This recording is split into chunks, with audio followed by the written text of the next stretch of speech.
ଚାଲନ୍ତୁ ଆଜି ଆମେ ଷ୍ଟକ୍ ମାର୍କେଟର ଏକ ବହୁତ ହି ଗୁରୁତ୍ୱପୂର୍ଣ୍ଣ ଦିଗ ଉପରେ କଥା ହେବା ସେହି ସାଧାରଣ ଭୁଲଗୁଡ଼ିକ ବିଷୟରେ ଯାହା ଅଧିକାଂଶ ନୂଆ ଟ୍ରେଡର୍ସ କରିଥାନ୍ତି ଆଉ ସେଗୁଡ଼ିକୁ କେମିତି ଏଡ଼େଇ ହେବ ସେ ବିଷୟରେ ବି ଜାଣିବା।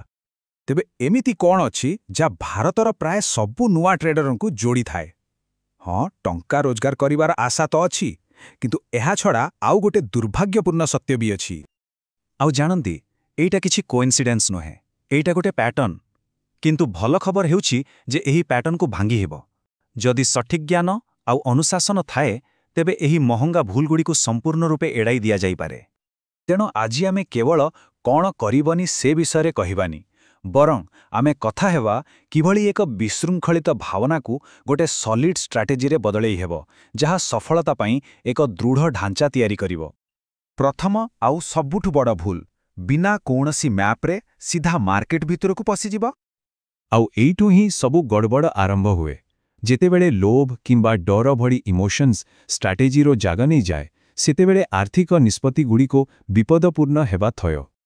ଦେଖନ୍ତୁ, ଏଇ ସ୍ଲାଇଡ୍ଟି କେତେ ସ୍ପଷ୍ଟ ଭାବରେ ଦେଖାଉଛି। ଗୋଟେ ପଟେ ହେଉଛି ଜୁଆ ଖେଳ, ଯେଉଁଠି ସବୁକିଛି ଭାଗ୍ୟ ଉପରେ ଛାଡ଼ି ଦିଆଯାଏ, ଆଉ ଅନ୍ୟପଟେ ହେଉଛି ରଣନୀତି। ଗୋଟେ ପଟେ ଅନିଶ୍ଚିତତା ଆଉ ଅନ୍ୟପଟେ ପୁରା କଣ୍ଟ୍ରୋଲ। ଯେତେବେଳେ କୌଣସି ପ୍ଲାନ୍ ନଥାଏ, ସେତେବେଳେ ତ ଇମୋସନ୍ସ ହିଁ ଡ୍ରାଇଭର ସିଟ୍ରେ ବସିବ, ଆଉ ଏଇଟା ହିଁ ଅନେକ ବିପଜ୍ଜନକ ମାନସିକ ଫାନ୍ଦ ପାଇଁ ରାସ୍ତା ଖୋଲିଦିଏ। ଏଇଟାକୁ କହନ୍ତି ଆଭରେଜିଂ ଡାଉନ୍ର ଫାନ୍ଦ। ଏଠି କ'ଣ ହୁଏ ନା, ଟ୍ରେଡରମାନେ ଖରାପ ଟଙ୍କା ପଛରେ ଆହୁରି ଭଲ ଟଙ୍କା ଲଗେଇ ଚାଲନ୍ତି। ଏଇଟା ଗୋଟେ ମାଇଣ୍ଡ ଗେମ୍, ନିଜକୁ ବୁଝେଇବା ପାଇଁ ଯେ ନା, ମୁଁ ଭୁଲ ନୁହେଁ। ୟେସ୍ ବ୍ୟାଙ୍କର କାହାଣୀ ଏକଦମ ସଠିକ୍ ଉଦାହରଣ। ମନେ ରଖିବା ଦରକାର ଯେ ଟ୍ରେଡିଂରେ କୌଣସି ଖସୁଥିବା ଷ୍ଟକ୍ ସହିତ ଭାବନାତ୍ମକ ଭାବେ ଯୋଡ଼ି ହେବାଟା ବହୁତ ବଡ଼ ଭୁଲ। ଟ୍ରେଡିଂର ଅର୍ଥ ହେଉଛି ପ୍ରାଇସ୍ର ମୁଭମେଣ୍ଟକୁ ଧରିବା, କୌଣସି ଷ୍ଟକ୍କୁ ବାହା ହେବା ନୁହେଁ।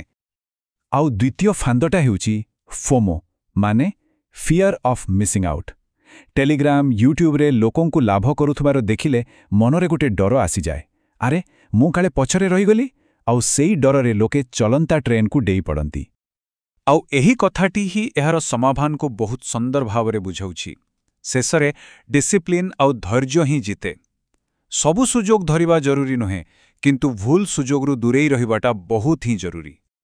ଆଗକୁ ଆସନ୍ତୁ ଏକ ଏମିତି ଅସ୍ତ୍ର ବିଷୟରେ ଜାଣିବା, ଯାହା ବଡ଼ ଲାଭର ଲୋଭ ଦେଖାଏ, କିନ୍ତୁ ତାଠୁ ବି ବଡ଼ ବିପଦ ସାଙ୍ଗରେ ଆଣିଥାଏ। ଅନେକ ନୂଆ ଟ୍ରେଡରଙ୍କୁ ଲାଗେ ଯେ ଏଇଟା ରାତାରାତି ବଡ଼ ଲୋକ ହେବାର ସର୍ଟକଟ୍। କମ୍ ପଇସାରେ ଗୋଟେ ବଡ଼ ପୋଜିସନକୁ କଣ୍ଟ୍ରୋଲ କରିବାର ଆଇଡିଆଟା ବହୁତ ଆକର୍ଷଣୀୟ ଲାଗେ। କିନ୍ତୁ ସେବିର ଏହି ଡେଟାକୁ ଦେଖନ୍ତୁ। ଏହା ଏକଦମ ସ୍ପଷ୍ଟ କରିଦେଉଛି ଯେ ଏଇ ଖେଳରେ ପ୍ରକୃତରେ ଜିତେ କିଏ। 90% ଲୋକ କ୍ଷତି ସହୁଛନ୍ତି। ଏହି ସଂଖ୍ୟାଟା ହିଁ ବହୁତ କିଛି କହିଦେଉଛି।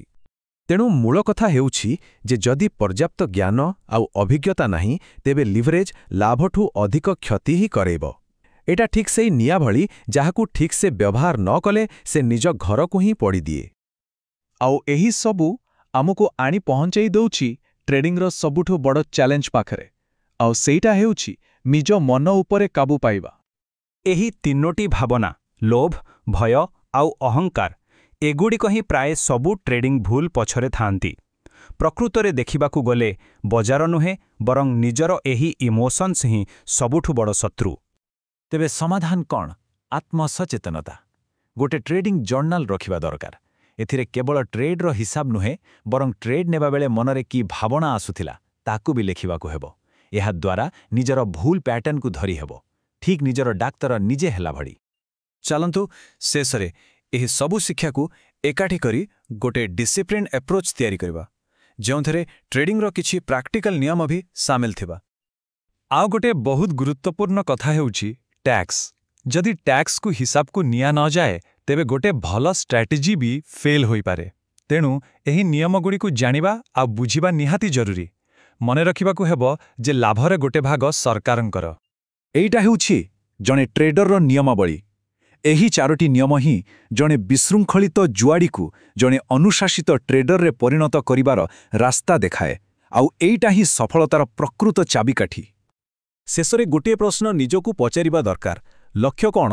ରାତାରାତି ଧନୀ ହେବା, ନା ସବୁବେଳେ ବୁଦ୍ଧିମତାର ସହ ଟ୍ରେଡ୍ କରିବା? କାରଣ ପ୍ରକୃତ ସଫଳତା ଗୋଟିଏ ଲକି ଟ୍ରେଡ୍ରେ ନୁହେଁ, ବରଂ ଲମ୍ବା ସମୟ ଧରି ଡିସିପ୍ଲିନ୍ ସହିତ କାମ କରିବାରେ ହିଁ ମିଳେ। ତେବେ ଟ୍ରେଡିଂ କ'ଣ? ଗୋଟିଏ ସ୍ପ୍ରିଣ୍ଟ ନା ଗୋଟିଏ marathon? Thanks for watching Odia Stock Pathasala. Don't forget to like, share and subscribe. Your journey to financial freedom starts here.